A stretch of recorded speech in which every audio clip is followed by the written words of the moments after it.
Sichilima rice, which is your favorite? Takura no bwali fwe. Mzaka kupezani. Odo mwona mwanga mwachinja mazo mairo mzabwe. Nalilile mocheni chenu. Shamae. Okay, we want to know the other side of your life, before your ministry, before your background and everything. Ready for that?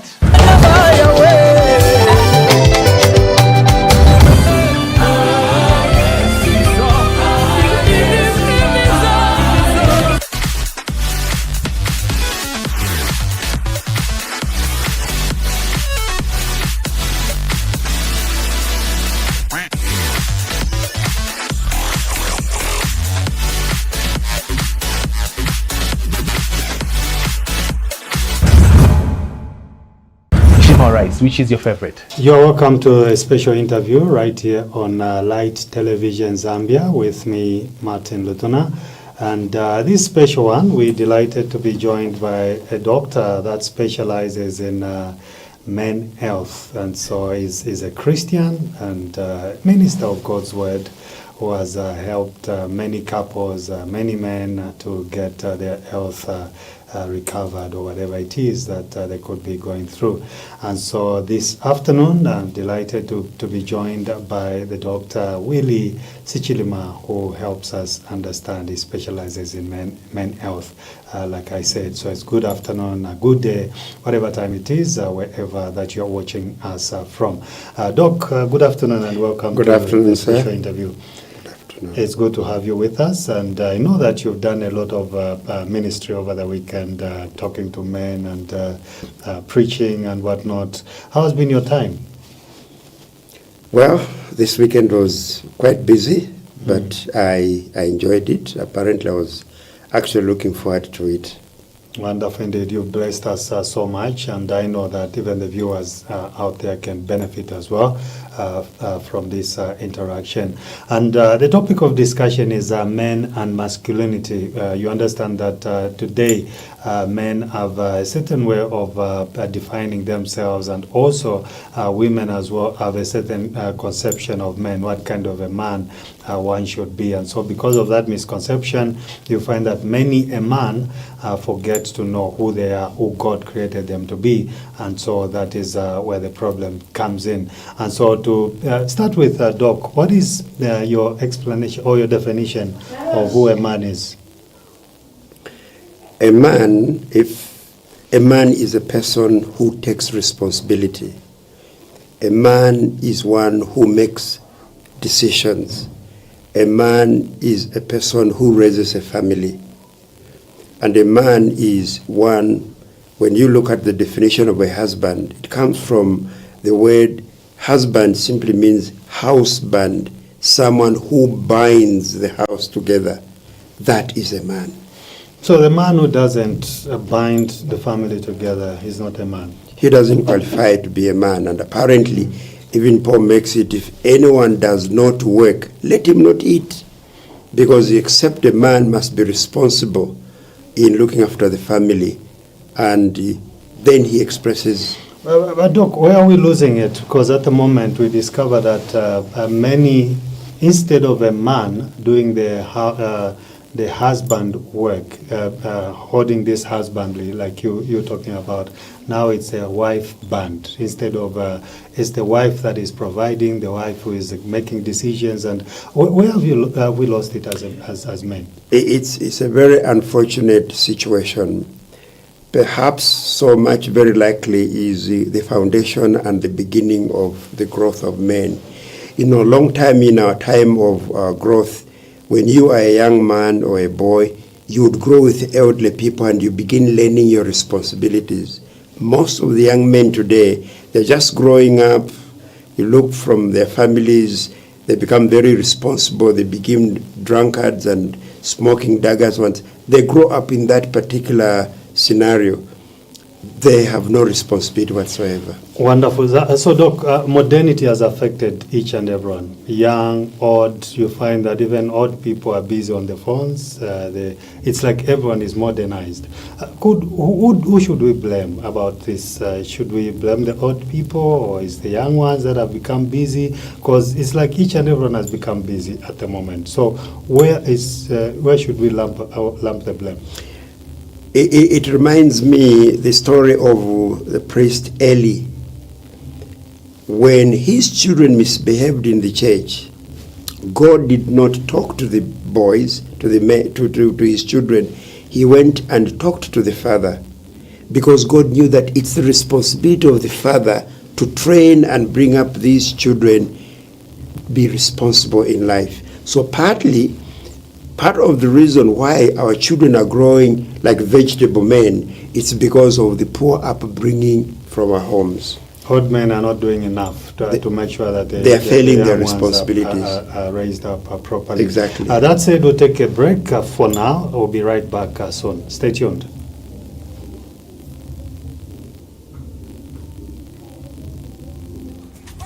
Christ Life is more than a school.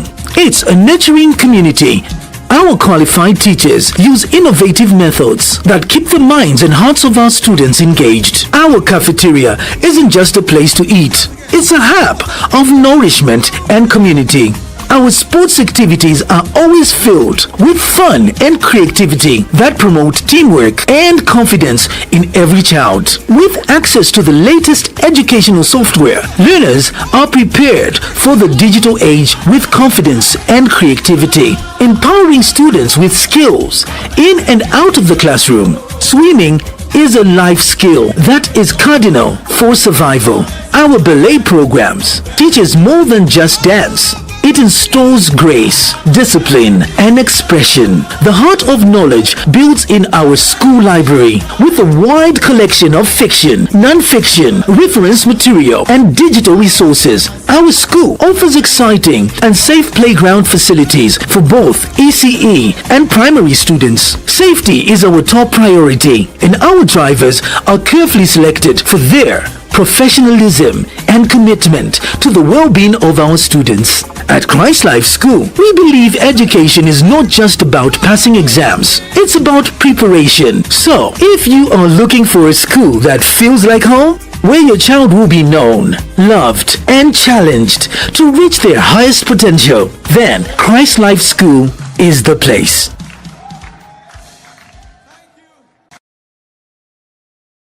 Thank you so much for still staying with us. You are on the special interview with me, Martin Lutona, and I'm joined in studio by Dr. Willy Sichilima. We're discussing men and masculinity, why some men have misinterpreted manhood, and even women tend to have a picture of a certain man. So Dr. Sichilima was just submitting to us that it's a responsibility of parents. The old people should take responsibility, should take charge to raise these young ones so that they grow up in a manner that is worth. So that's where the problem is. Now, Doc, talking about a man, there are these misconceptions of a man thinking, for me to be a man, yes, I need to have money, which is okay. And then I need to have a huge body. I shouldn't be that small. And so even a woman out there is looking for this man that is masculine. He should be able to. Does it matter what kind of a man it is? It's not necessary. That should not be the basic requirement in men. Men, the requirement in a man is responsibility. It's very, very important. Even in the old times, when parents were involved in marriages, they would encourage their daughter or their son to get married to a particular family where they have seen that there is discipline, responsibility, or even accountability, and even just a good character. They would recommend you get married into that particular house. Where they see that in that particular house there is poverty or there is a lot of laziness, they would even discourage a man to go and get married in that particular family, because they know that there is lack of discipline. That is going to affect our child when he gets married to this particular person. For example, when you look at what's going on in our families today, you can see that our children currently seem to have a certain freedom which we never had those who were born a long time ago. Because during our times or long time ago, when you grow up as a young boy, you would go and be brought what is called insaka. There the elderly, they'll begin to train you and pump knowledge, how to cut trees, how to trap birds, and that is responsibility. And as we were growing with that kind of responsibility. But nowadays, our children, they are born, they are always on TV, and they are fed, and you find sometimes when you go visiting, I get surprised. You go into a home, and then you find our children are sitting in their chairs. They will not even stand up to give way to you. No, the mother comes in to give way, and you say, please, they are visitors. Kindly go out. He says, Mommy, I'm watching TV, I can't go. That is being rude and indisciplined. And parents call their own children as daddy and mommy. That is a big red flag, because you are trying to exalt your children where they're not supposed to be. We're talking human rights, children's rights, Doc, where a child cannot be whipped even in school. It's against the law. So, and that is the shift that has gone even in homes, that you can't discipline your child because they'll report you to police and whatnot. So could it be that we've lost it along the way as men? Apparently, I totally agree with you. But at the same time, from the Christian point of view, from the book of Hebrews chapter 12, God says, God disciplines those whom he loves. I remember there was an incident sometime in my life. I did discipline my child. He went and reported to the police. Fine, I was called. And when they called me, they told me exactly what you're telling me. No, you're not supposed to do ABCD. I said, fine, I totally agree with you. You were using rights that I'm not supposed to discipline my child. Fine. And I said, as a parent, I've got the responsibility. Should this child continue to be indisciplined, you are the same people are going to say, Bawishi, they have never trained that particular spender. That is the reason why we have to discipline them. Partly it's part of our culture, and partly it's from the biblical foundation. So part of these rights, they have spoiled our children. Frankly speaking, the same happens with the human rights for women, where men and women are equal. Granted, salvation is equal, but the Bible makes it crystal clear.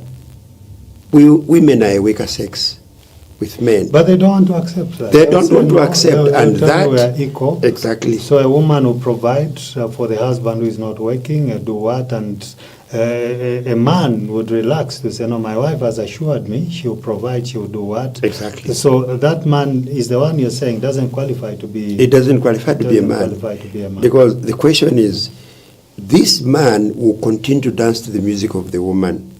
Now, how do you expect this man to discipline the wife if she starts to misbehave when she is the one feeding him? So he should discipline the wife when she misbehaves. Exactly. So she shouldn't discipline him when he misbehaves. That's the sad aspect of it all.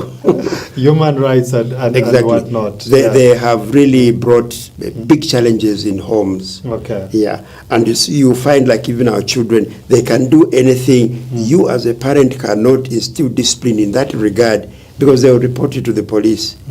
But that's very unfortunate. So Doc, you talked about a man being able to stand up and provide and manage his home and whatnot. So many a man, there are voices out there to say you have to be this large, you have to be what. And so the voices they are hearing, and many of them have shied away, committed suicide and whatnot. How should a man respond to these negative sentiments and whatnot? Unfortunately, you are very, very right. There are men I know of who have committed suicide in homes where here is a situation where a man was working, but then he stopped working, but the woman continues to work. Now, some women, knowing that now I am the bread earner, they try to take a sort of superintendent position over their husband, which is not correct. Whether the man is working or not working, the wife is under the man. There's a good example of one particular doctor, I cannot mention his name. She, very well educated, the husband was working, but somehow the job got finished. But then this particular doctor continued to work. And surprisingly, each time the husband comes wherever, the wife will kneel down, the doctor, to greet the husband. And even when she prepares in shima or whatever, she will kneel down to invite the husband. We were amazed. And she still continues even up to today. That was a challenge, but there are very few. She doesn't even brag that I'm a medical doctor, you're just feeding you. Not at all.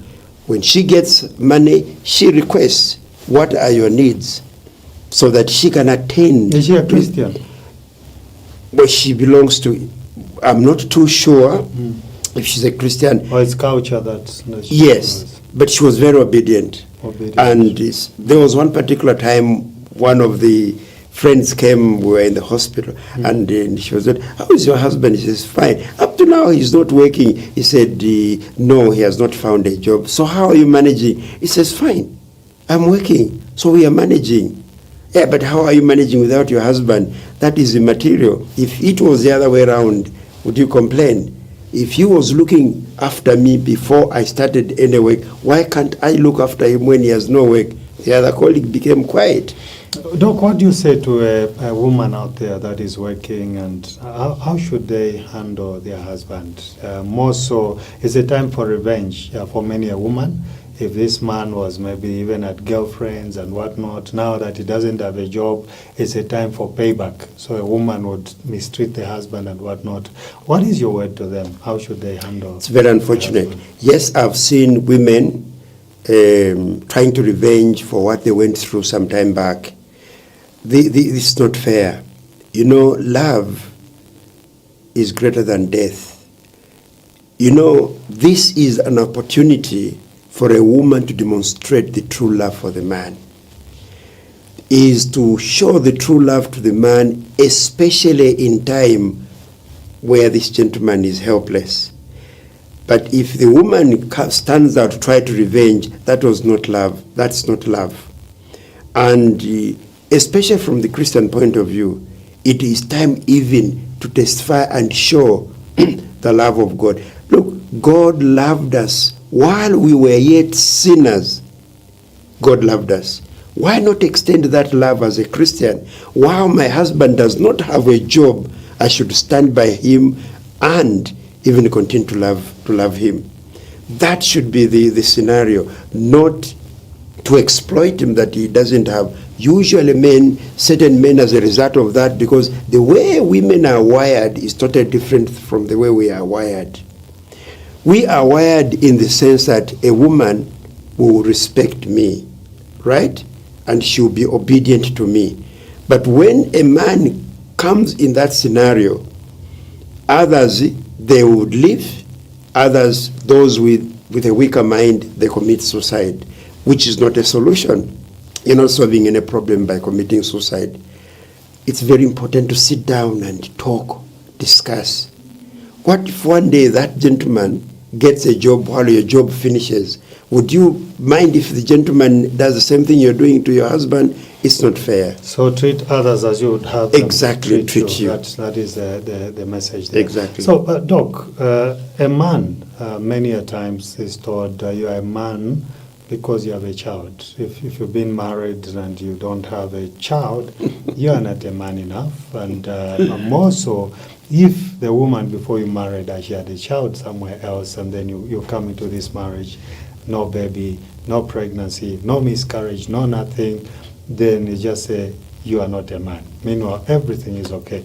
Is that a man? How should a man respond? That's a reality. Thank you so very much. It's very real. These incidences are happening so frequently.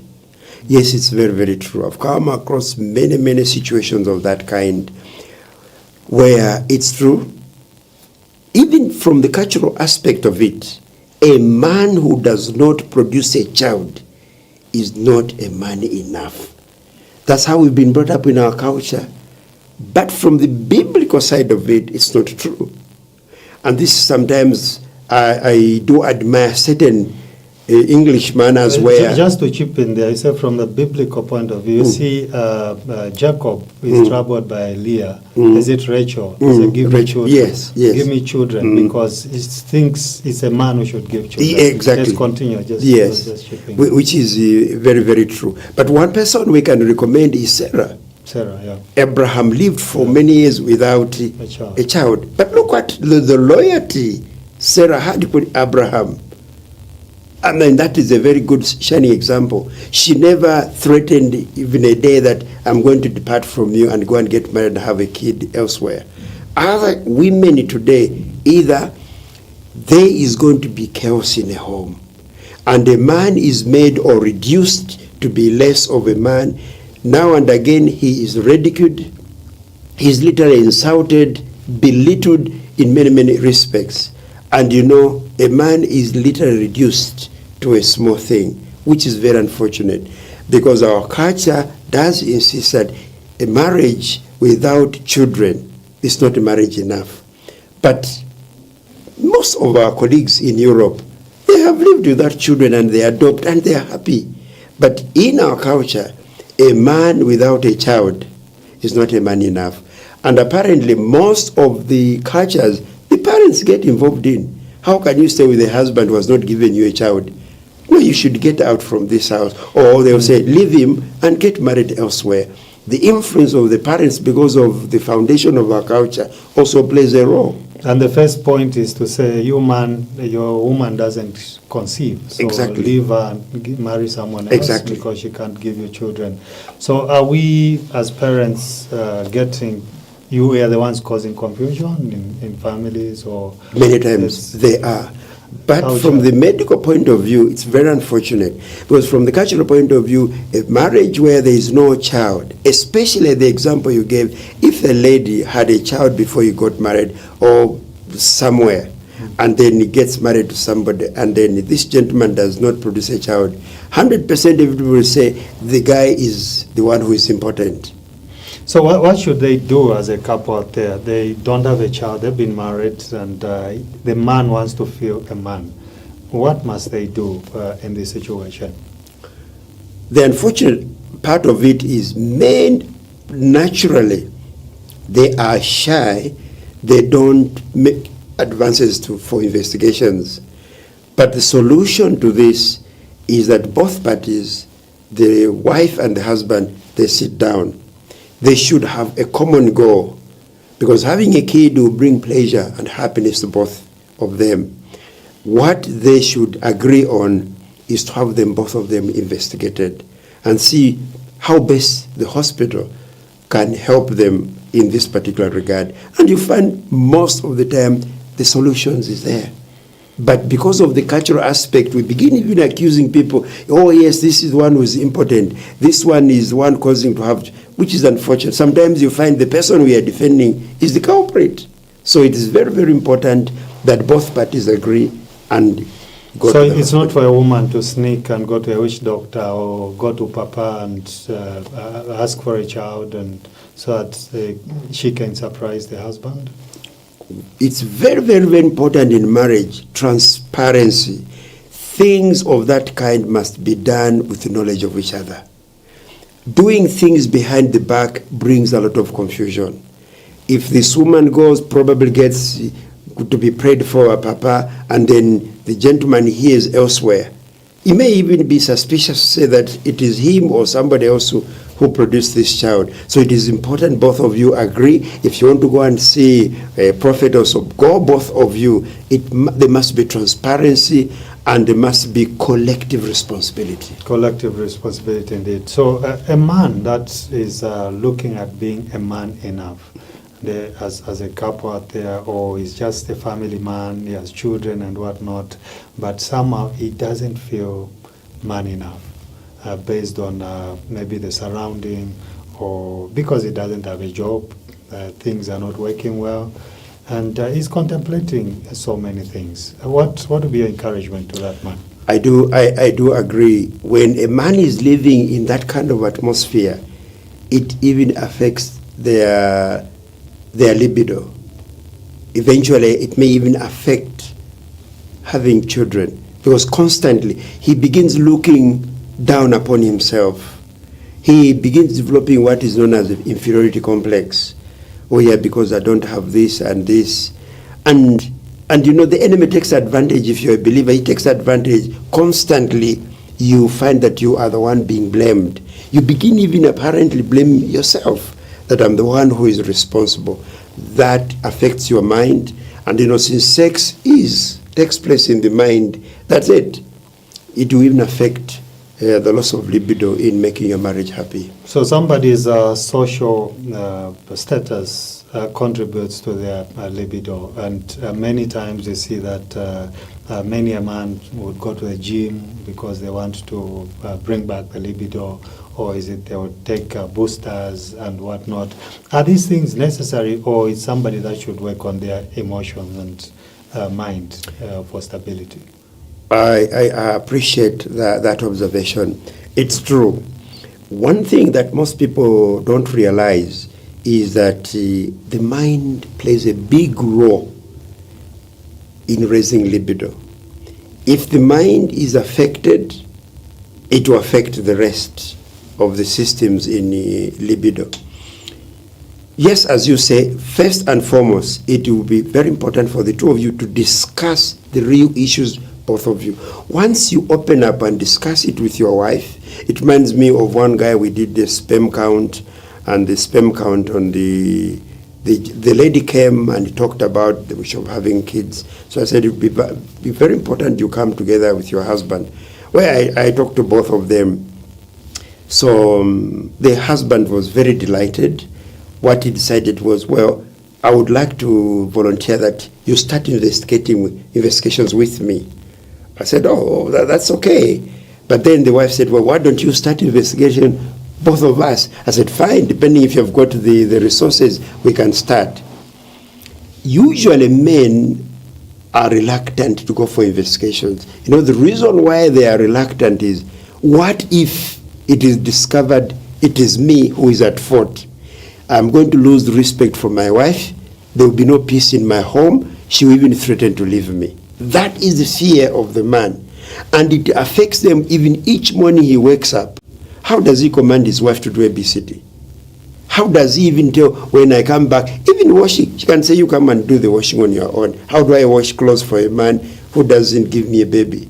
Women can be so sarcastic if it is discovered the person who is at fault is a man. Some women, not all, they become very sarcastic. Respect is lost. Sometimes even meal, she will just cook for herself, and when you come every day, there is the stove, you go and cook for yourself. You haven't even given me a child. It becomes very unfortunate. Such scenario is like pouring water upon a man. He loses happiness. He loses the confidence of being a man. And it becomes very unfortunate. You find sometimes he's sleepless. There's nothing much he can do because constantly, always, he's wondering. It's like he has lost his manhood. It's a very talking about libido. How I know at some point it can go and come back, isn't it? Yeah. So what's the best way of bringing back libido for someone that has lost it? As for men, it's not always true that we are constantly having a strong libido. Sometimes due to pressure of work, the circumstances and situations we're going through, we may come low on libido. But in places of happiness, where everything is moving fine, you find even the libido is in the highest esteem. But again, it is very important to sit down and discover. And sometimes even our diet, what we eat, how we relate and where, even type of pressure at work. The amount of pressure we are getting in our work can also affect libido. But there are times where it is prolonged, where the loss of libido ever prolonged. It's now very important to sit down and say, where have we got it wrong? What has gone wrong? Then it's important to sit down. Probably even the type of certain food that we eat can contribute to that. If you're developing, maybe you start taking certain medications, it's important to watch out. And also certain exercises like weightlifting, right? You know, these guys who do the left wing, some people do even take certain steroids that are not very good for when someone is big on the top. And yeah, but small downstairs, under downstairs it affects the loss of libido. Yeah. Yeah. So, talking about a man and how they continue to be a man, we've seen in the recent past that men suffer from prostate, so many enlargement prostate issues, prostate cancer, yes. prostate what could be the cause of that? So far, there is no known cause for BPH, which is benign prostate hemiplegia, which is the enlargement of the prostate. And I'm telling you, sir, it is so common of late, very, very common. You find this kind of, nearly every month, I do have people that come with enlargement of the prostate. This also causes loss of libido. Because once enlarged, it is like a bouncer at the door, controlling the urine and the sperm flow outside there. When it is enlarged, even the flow of the sperm is affected because like it blocks. So it is so very common. Apparently the cause is unknown. But people with this kind of thing, they are encouraged to have sex because having sex has been proved to have that has a positive effect on the enlargement of the prostate gland. Similarly, the cancer of the prostate, there is no known reason what causes that. So, but is it curable? Yes, cancer of the prostate, there are a lot of chemotherapy on the market, but for the enlargement of the prostate, apparently in our days, many years ago, there were no drugs of this kind. Usually an operation was taking place. What's the best way of preventing cancer of the prostate? It would be easy to know how to prevent if you know the cause. Now, since we don't know the cause, the best thing that I would encourage is just be careful the type of food we eat, do a bit of good exercises, and have regular, consistent sex with your partner. Not multiple partners. It's not a good idea.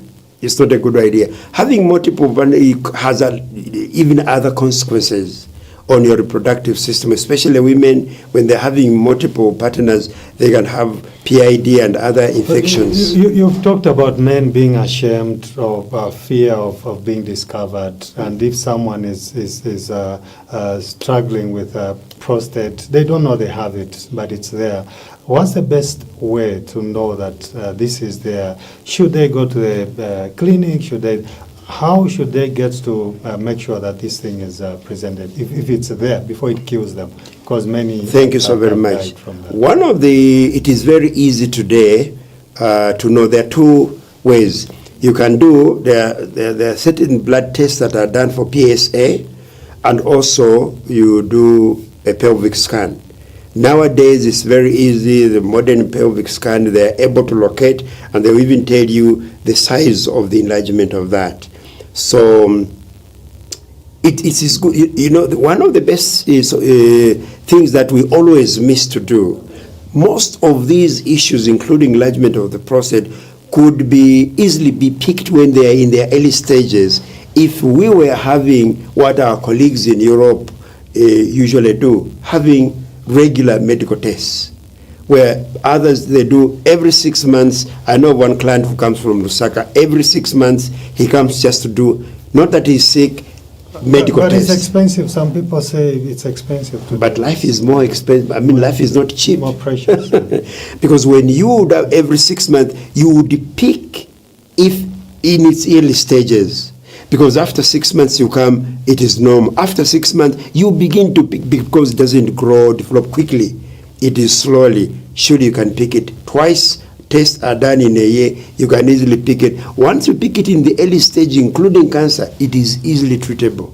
But if cancer of the prostate is picked in its late stages, it's bye-bye. You're done. Dr. Sichilima, as we wind down our time, what do you say to a man out there so they understand who they are, appreciate themselves in the way God made them, and that nothing around them should affect their being a man? Look in that camera and talk to such a Thank you so very much. I would like to encourage fellow men that first and foremost, do appreciate and give thanks to God who created you into being a man. That's point number one. Regardless of what is on the ground, you are a man. You don't lose your manship just because circumstances have become tough.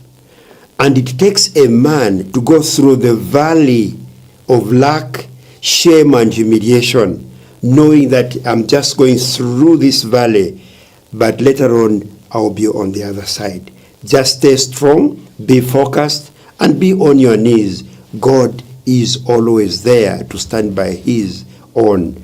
These circumstances are always with us. Remember, Jesus told us in John chapter 16, verse 33, that in this world you have many challenges, many troubles. But don't worry, I have overcome the world. We should bank on these scriptures. Things of this kind, we may go through shame and humiliation and be insulted, but let us stay focused. God has a solution. He can connect us to the right people to see us through in our current situation. There you have it, dear viewer. I was talking to Dr. Willy Sichilima, a men's health specialist, and he has helped us understand, to unpack some of these issues that we face as men. So do not shy away, do not give up. He's encouraged us to be strong, be on our knees, and know that God has the answer for whatever problem that you could be facing.